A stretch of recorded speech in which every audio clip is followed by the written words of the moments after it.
right, let's let people in.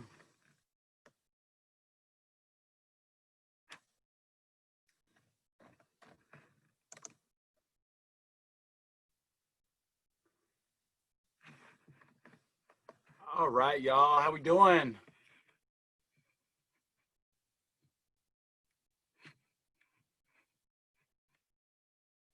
All right, Melissa, are you out there?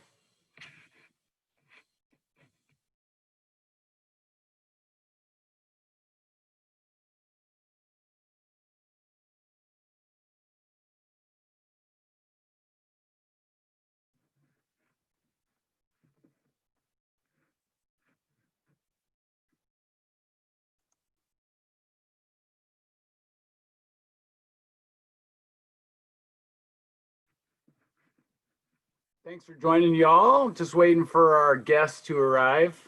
Shoot her a text.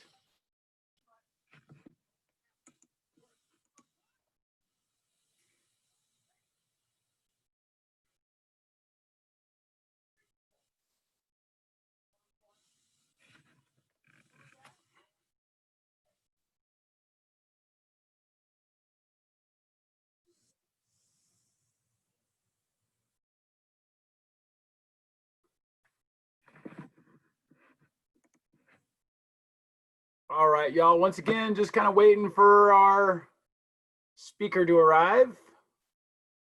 She should be here, just making sure she's not having any difficulties getting in.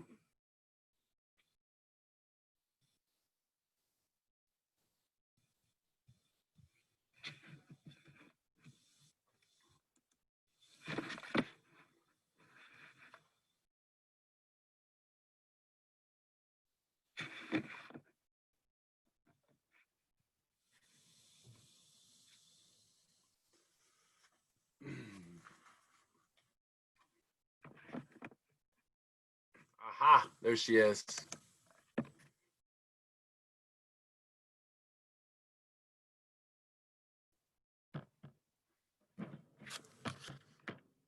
Has the guest of honor arrived? Hey.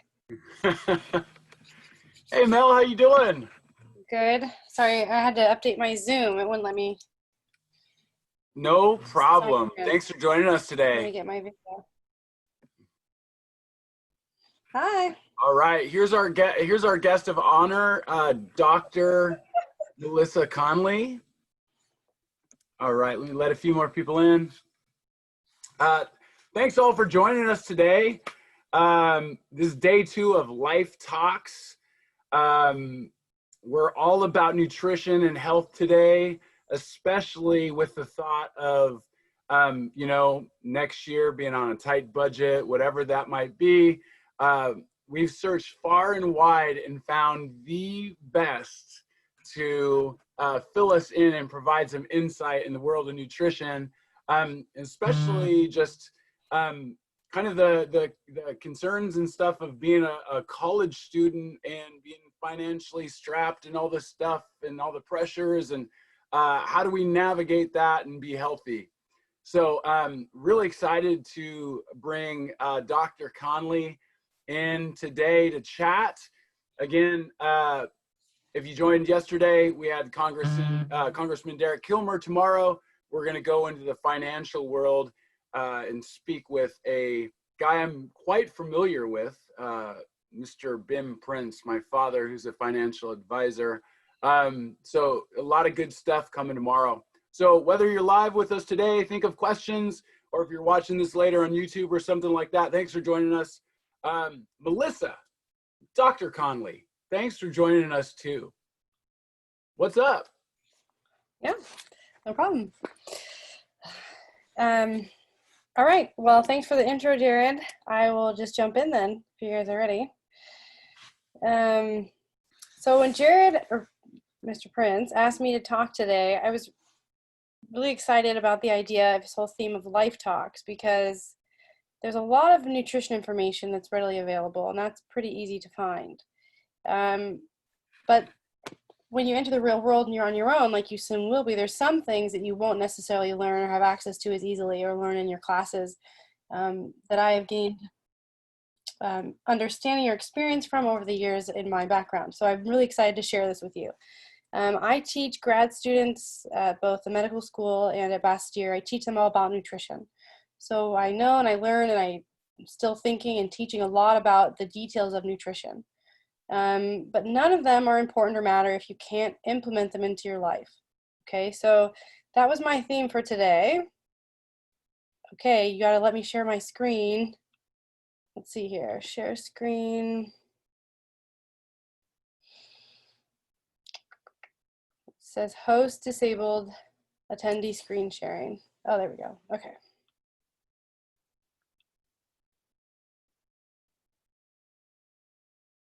Okay, so if you have questions, the chat box is fine, or because I can't really see all of you on the side anyway, so just put it in the chat box and I'll stop anywhere along the way.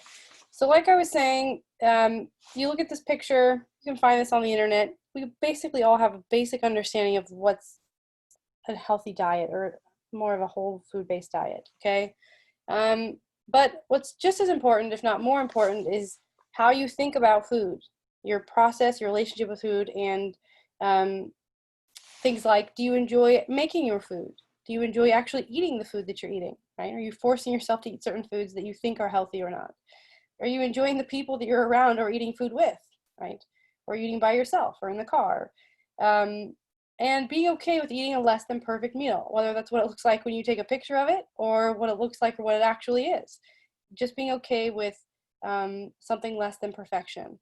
So really our takeaway, we're gonna look at some specific meals and making them better and think about ways to prepare for college and so forth. But really the takeaway from today is thinking about your philosophy to food and some different approaches to making changes to your diet, if you so choose, okay, if you want to. So the first thing to get out of the way from the beginning is there is no such thing as the perfect diet, okay? There are all sorts of diets. You're probably more familiar with things like Weight Watchers or the keto diet or the Atkins diet. Or there's even more ones in left field like the cookie diet, yes, where you eat cookies to lose weight, or the apple diet. They all work to some degree, at least short term, to lose weight, but they're all awful, okay?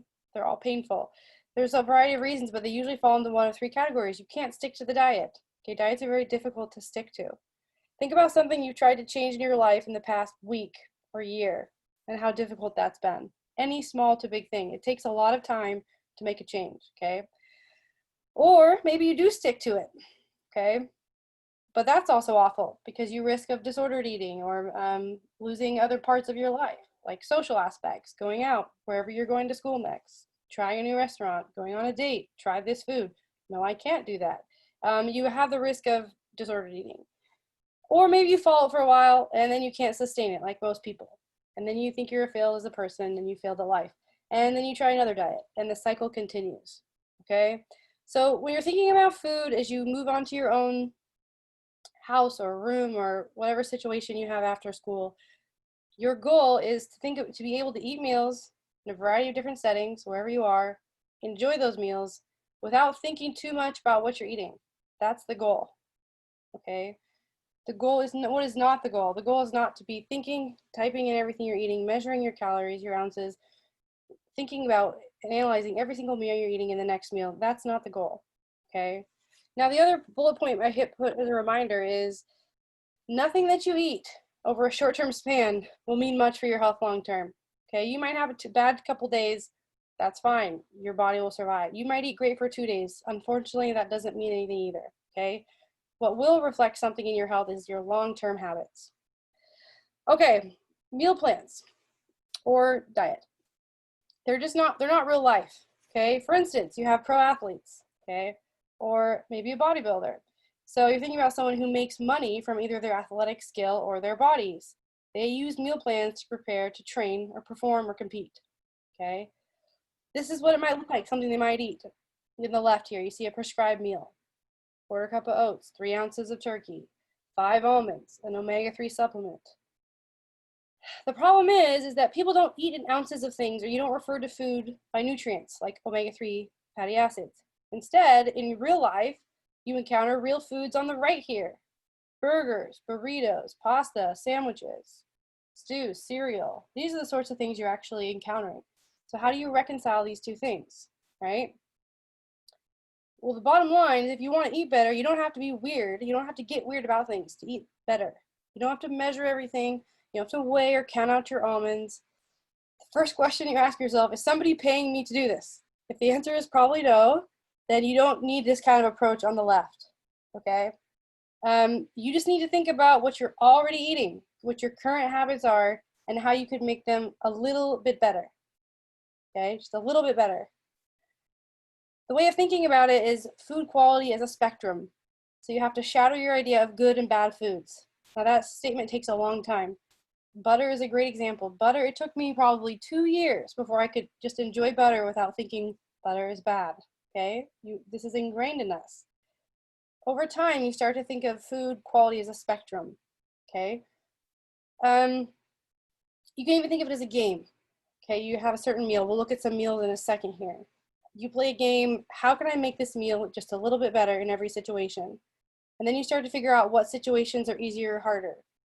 When your choices are limited, you're eating out of a school cafeteria or you're traveling.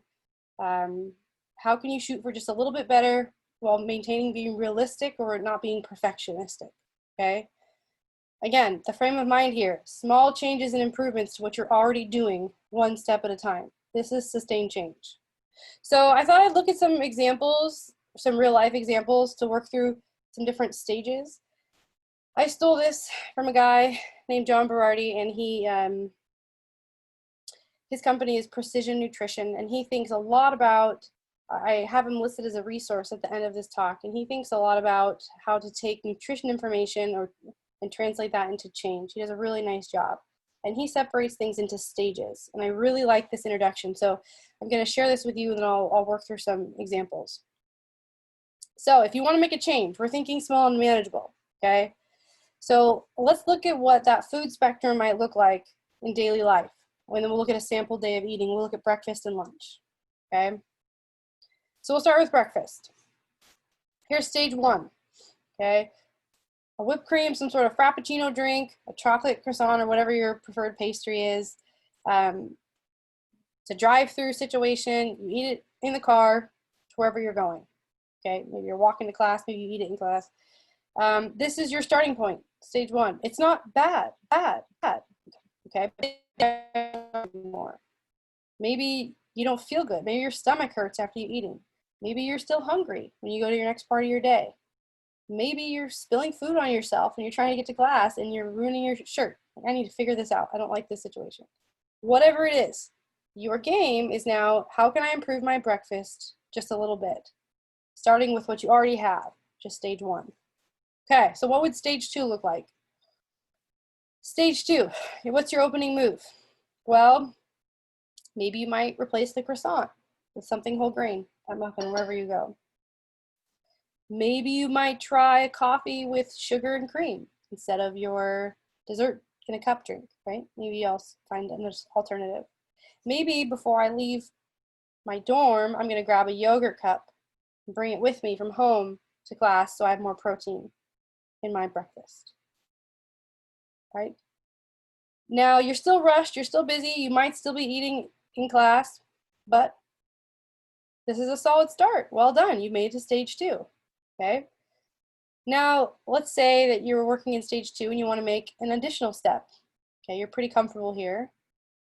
Stage 3, you might consider now, instead of that muffin, I might do some yogurt and granola or cottage cheese and granola. Okay. I might switch the cream out of my coffee for milk or a milk alternative, or maybe I'll just go straight to black coffee if I'm feeling bold. You might add fruit to your meal. Okay. Maybe now you're eating dishes out of dishes. Maybe you're sitting down in your dorm, okay? Or maybe you're still eating in class, but you're actually eating out of a dish, okay? Now, here's stage 4. Here's where we're getting really fancy.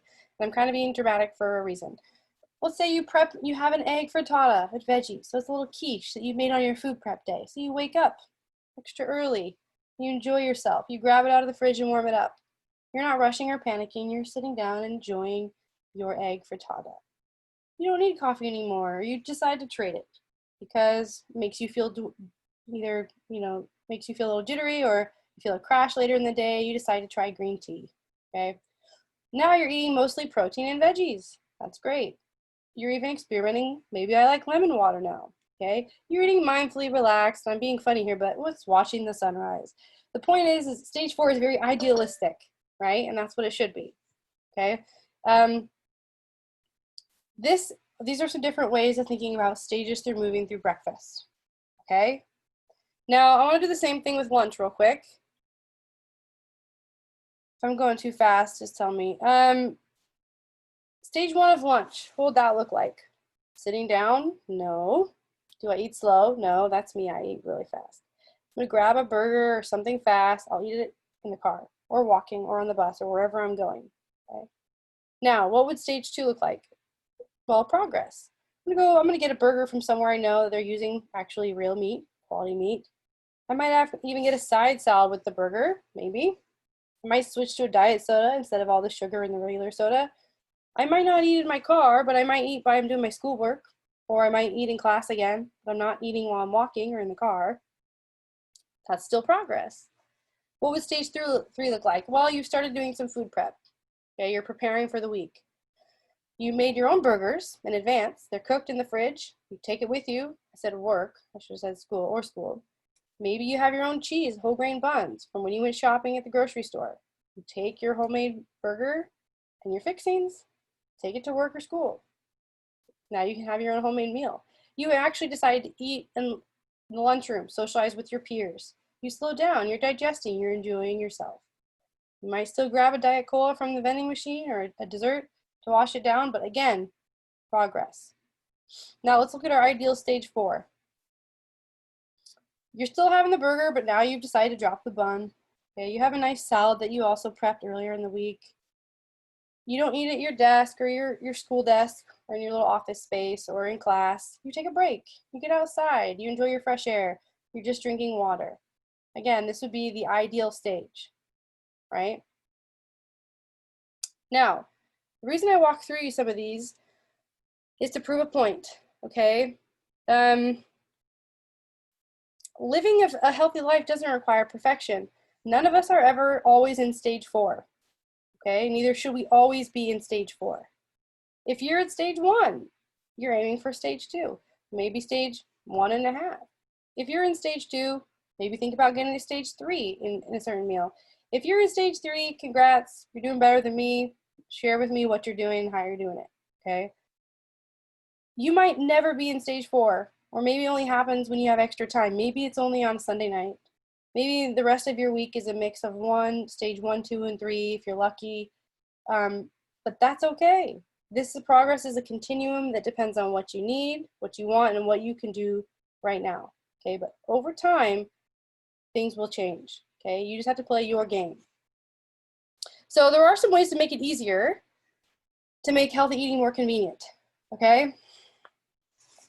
Preparing in advance. When I think of high school, there's always one high school classroom that has preparing to fail is failing to prepare. Failing to prepare is preparing to fail. Does someone in one of your classes have that? Probably. My math teacher had that in his giant letters above his desk, and it's very true. Okay, so one way to prepare to eat healthy to make it more convenient is to do it in advance. Okay, shopping. So having a regular scheduled grocery shopping time that you go, or you find a friend to do it with, making it a ritualistic thing where you go at the same time. Just getting into the habit of that is really important.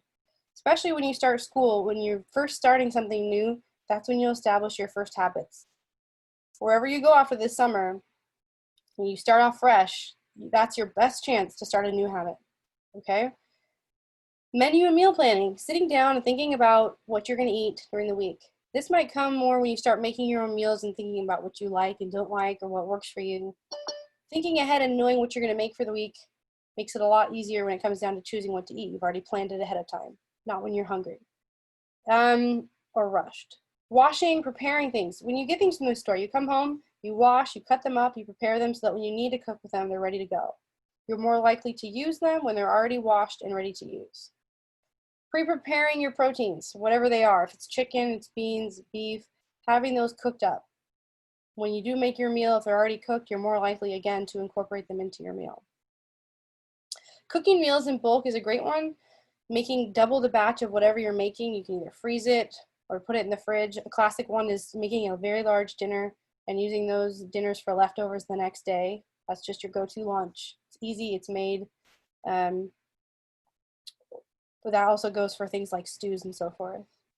You can prepare dry ingredients for a smoothie. Once you find a smoothie you like, you can prepare certain ingredients in bags ahead of time. When it's time to make a smoothie, they're ready to go. Things like sorting your food into smaller bags. Rough size is what you think would be a portion sizes. So if you are in a hurry, you have some bags of different snacks to grab and go. They're ready to rock. Again, making it more convenient when you are rushed.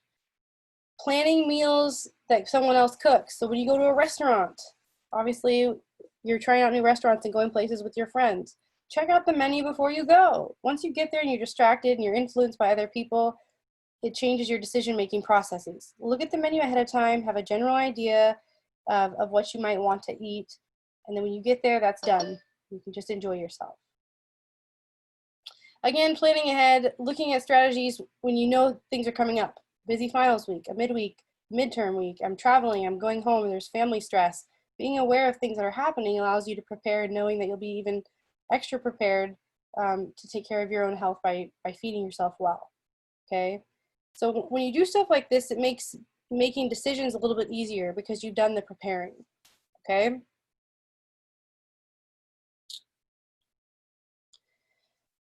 So the real heart of this is that a meal plan or a diet, the goal is to stop using a meal plan or a diet, okay? People that are fit or healthy and or both, the goal is to have a good relationship with food, that you don't need other people or yourself constantly telling them exactly what to eat at all times. Okay, it doesn't require perfection. It requires balance. It requires you be able to go home to your family and enjoying birthday cake with them, or trying new foods in different settings for fun and still being relaxed and enjoyable about it, okay? Now, if you are on a diet or using a meal plan, that's okay too, okay?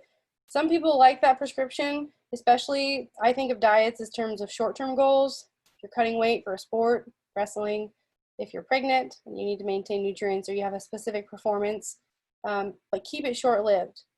If you're a student or a parent or if you're anyone else that lives in the real world, most of our meals are going to fall between stage 1 and 3 at most times.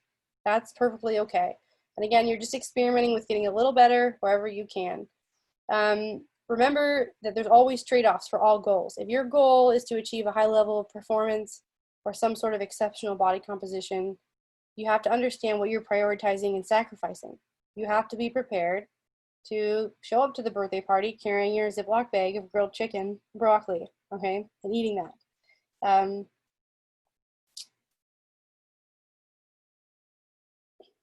think that's all I'll say there.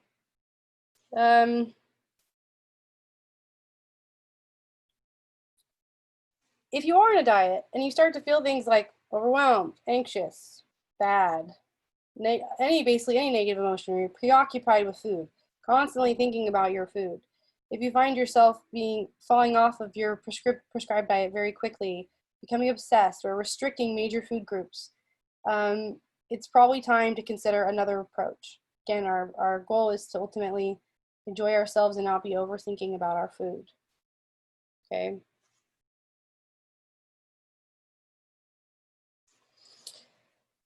The other thing to consider is once you start just jumping in wherever seems fit for you of some of these tools, you'll start to realize or think about why you're eating. Okay, are you eating for reasons other than that you're hungry? We all do this. There's no way around it. We all do it for different reasons and it all manifests in different ways.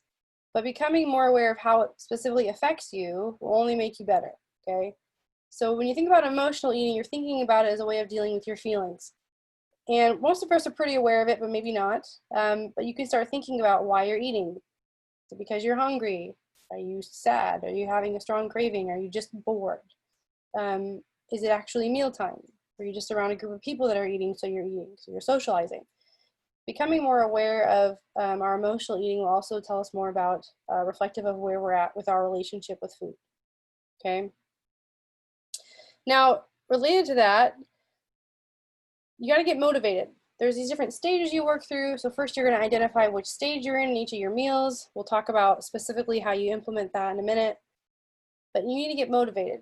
And that's a very difficult thing, okay? Not just with food, but in life. Most of these principles apply to life as well. You have to reflect what your goals are. And the first thing to think about is, are my goals cosmetic or functional? Because those are two different things. Do I want to look a certain way, or do I want to perform a certain way, function-wise, right? Am I trying to maintain whatever athletic ability I have or endurance, or do I want to be just active and healthy for my family, or do I want to look a certain way? Okay, because attaining those goals are two different, very different things. People that are extremely lean for cosmetic goals, their lives are committed to that. I made a joke earlier, but really most of them are paid to do that. It's their full-time job. And it comes with a lot of sacrifice. Okay, so you have to think about, what is it worth to you?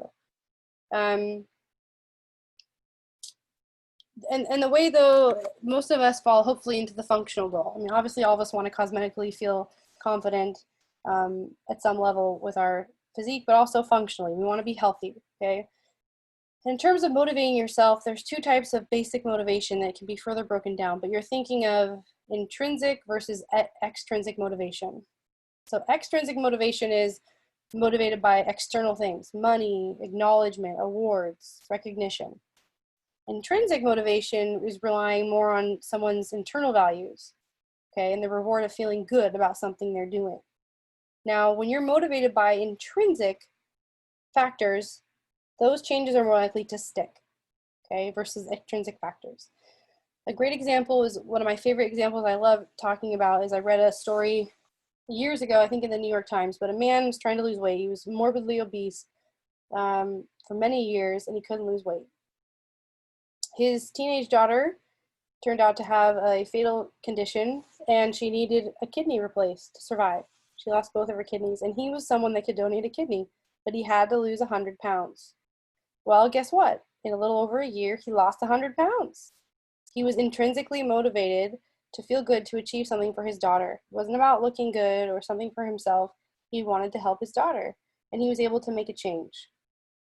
So if you're looking to make a change or maintain a certain lifestyle, think about what motivates you. Why do you want to be healthy? What does it mean to you? What do you imagine when you reach your goals of diet? What does it represent to you? When you can tie your daily habits into your long-term goals or how you see yourself, they're more likely to stick, okay? Now, as you dive deeper into this, you're going to learn more about yourself and your relationship with food. Food is not just about eating. Food is perhaps one of the only things as humans that is in our complete control, almost. And so as you dive deeper and learn more about your relationship with food, other things might come up. So just be prepared for that. But yeah, that's all I'll say about that for now, I think. Okay. So what's next? Okay, what do I do next? Again, you're starting small. Don't do this all at once. Try a couple things and see what works for you. Pick one meal to transform. Okay, you're going to go your next step in your life. You're going to start something, and some stuff will go great, some won't. You'll sit back one night, hopefully having some reflection time, thinking about, what could I change? What am I going to focus on? I really don't like breakfast. I feel sick in the morning. I never have time. I'm rushed. It doesn't set the tone for a good day. I'm going to focus on that. I'm going to forget about every other meal right now in stage 1, and my focus is going to be in getting breakfast to stage 2 or 1.5, right? And you're just going to concentrate on that one meal every single day. Might be things like this. I put some examples on the right. I'm going to add a little protein to my meal. I'm going to add some sort of fruit or vegetable. I'm going to remove a processed portion of that meal. I want to include a whole food as part of that meal. So this would be 1 or 2 of these at a time. You wouldn't do all of these for your breakfast at once.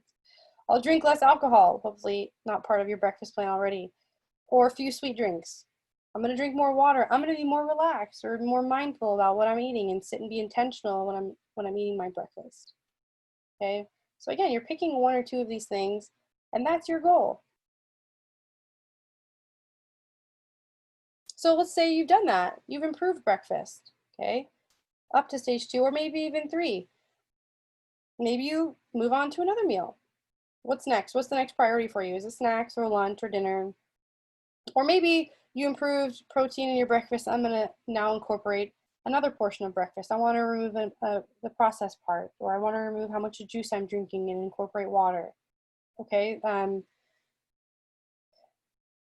And the way I think of this, I don't know how many of you are athletes, but it's something similar. You think about the gym, right? You gradually increase your weight or endurance.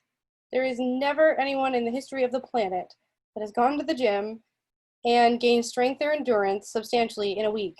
There just are simply no shortcuts. Everybody gets that when it comes to the gym, because people go and then they realize results aren't happening and they get frustrated. It's very common. But things take time in life, but people don't seem to get that with the diet. For some reason, they expect quick results. When they don't get it, they move to something else. It's just so, it makes perfect sense as well with diet.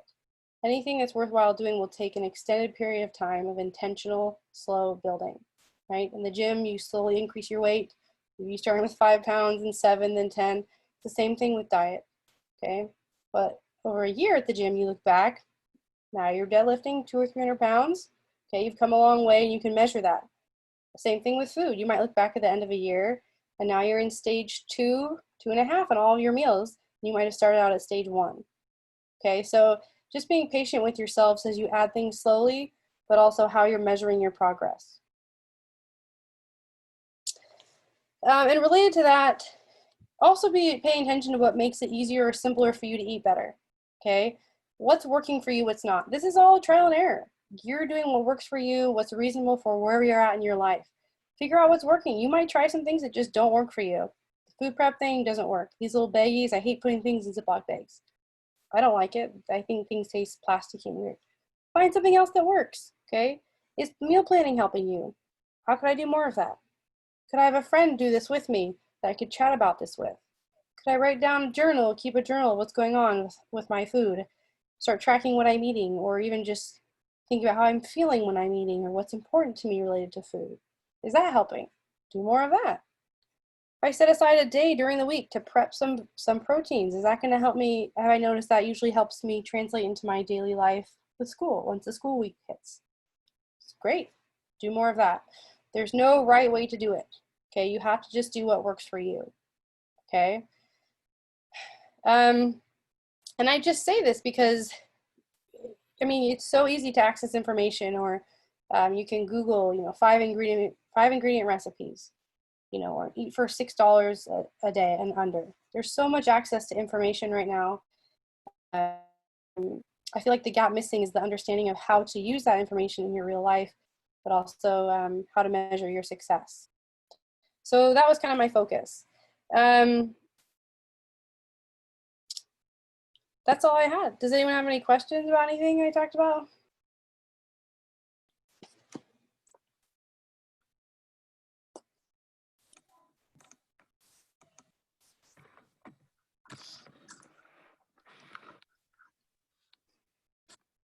Hey Mel, talk to me about coffee, because I'm definitely a coffee drinker. Um, is it really, because I don't know, it was kind of there was a stigma attached to it, and help me out with coffee.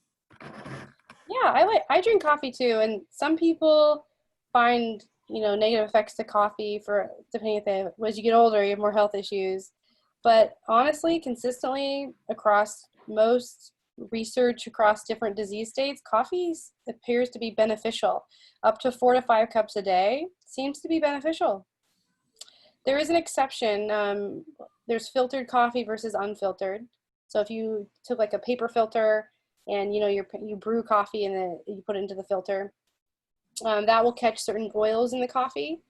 And now if you French press something, right, or just had a pour over, you would have the oils would remain in the coffee. Some people that are prone to having certain higher lipids in their blood, there's certain compounds in coffee that might not be good. So it might be good to use filtered coffee for that paper to catch those compounds. But no, in general, coffee is really thought to be associated with good health. So drink up. With the drips that you're talking about, I've only seen the little single cup drips. Do they have any sort of pour over coffees that you can get into a larger pot? Yes, they do. Yeah. Okay, cool. I'll look for that. Thank you. Mm-hmm.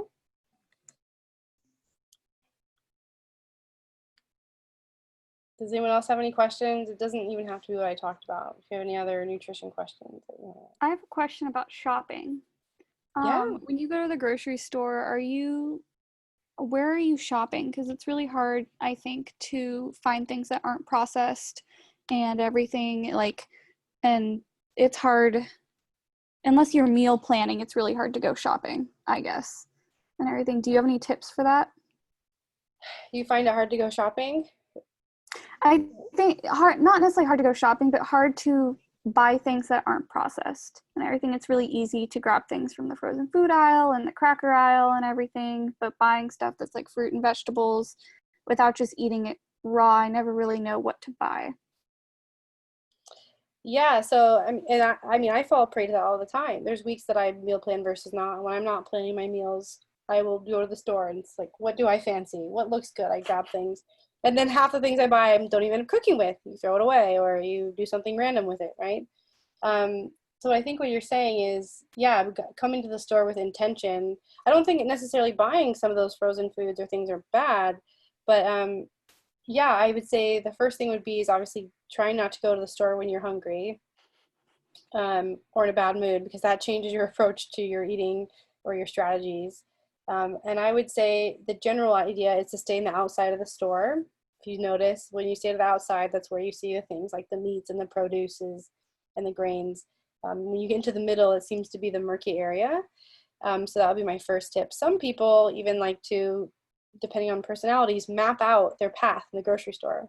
And then they write down, they have an actual map of what they'll get in each aisle. So it keeps them focused and they don't just grab certain things. Again, that would depend on your personality. But if you're getting there and not knowing what to do with certain things, it sounds like even just for one meal of the week, this week on this day, I want to make this for dinner. And then when you go to the store, you buy those things for that meal. I think it feels a little more intentional than showing up and feeling overwhelmed. That would be my suggestion. Does that answer your question? Yeah, thank you. Yeah.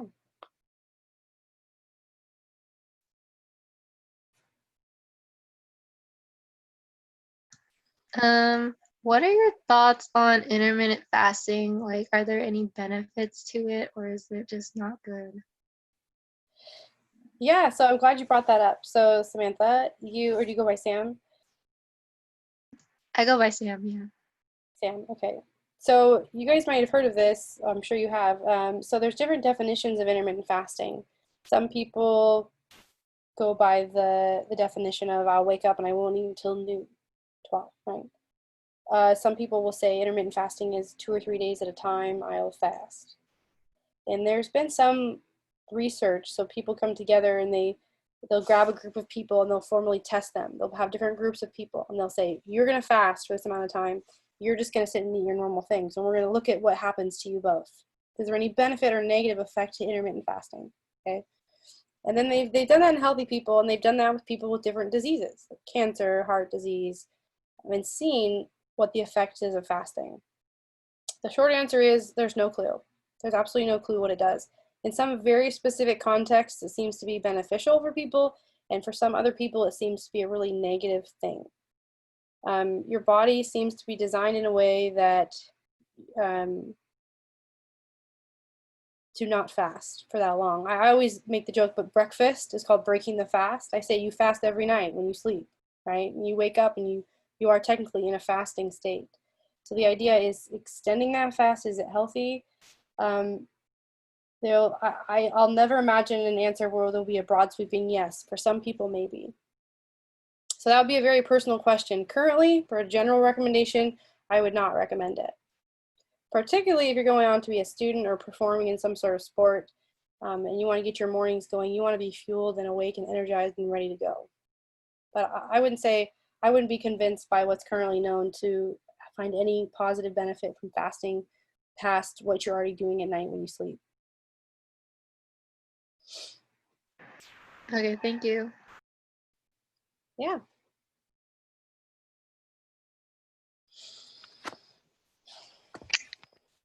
I have a question. Do you think it would, because basically I sometimes don't eat breakfast in the morning. Would you say that's okay or not? Like, is it okay if we skip like breakfast or lunch and then just wait until dinner to eat? Well, I'll ask you if you don't mind. You don't have to answer, but why don't you eat breakfast? What's your reason for why you skip it? I think sometimes I want to get out of bed, but when I was a lot younger, I actually, where I lived at the time, like both my parents worked, and sometimes we couldn't go shopping as often. So I used to skip breakfast and lunch. I mean, Well, and how does it make you feel? Does it bother you how you feel? Is there anything in the mornings you notice for the days you don't eat breakfast? I'm just more hungry, honestly. So I guess I just want, because I am about to start college, and with everything that's going on now, it's like I'm trying to learn as much as I can. Cause I Yeah, don't, so if you don't eat breakfast, you are hungry then, okay, and you don't want to get out of bed. So it sounds like for you, your stage one is not eating breakfast. So stage one would be the night before or grabbing anything. So I wouldn't even worry about what you're eating. The goal would be something convenient that you know well, you're not getting out of bed. That's fine. That's where you're at for whatever reason. Good for you. Grab something, start there. That would be your success at this point. okay, That's my success when I'm eating. When I had a second baby, and for this year working, that was my goal, was to eat breakfast or at least get something to eat in the car. That was my success. yeah, I'm trying, I am trying to, but also what's the thing of like I talk with a friend of mine who lives in a different country, and just time zones are different. I didn't want to make anything and eat since it was nice for them and they already ate. So yeah. But thank you for answering my question. That's all I had. Yeah.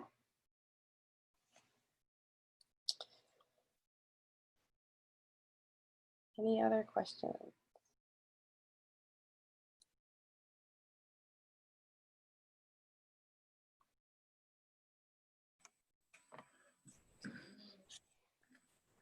All right.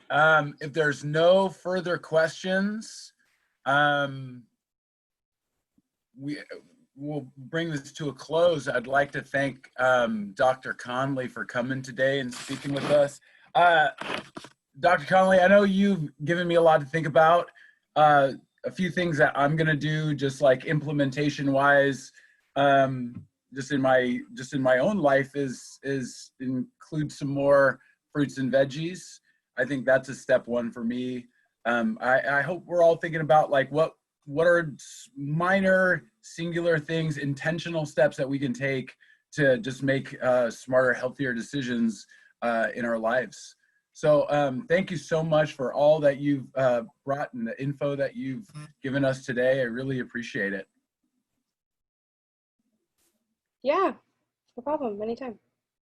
All right. With that, we're going to turn everybody loose and turn Dr. Conley loose. Again, appreciations to you, and thank you all for joining us today. And tomorrow is all about money and financing and saving and being rich, no matter where we are in life. So hope you guys appreciated it today, and we'll see you tomorrow. Thanks, guys. Thank you.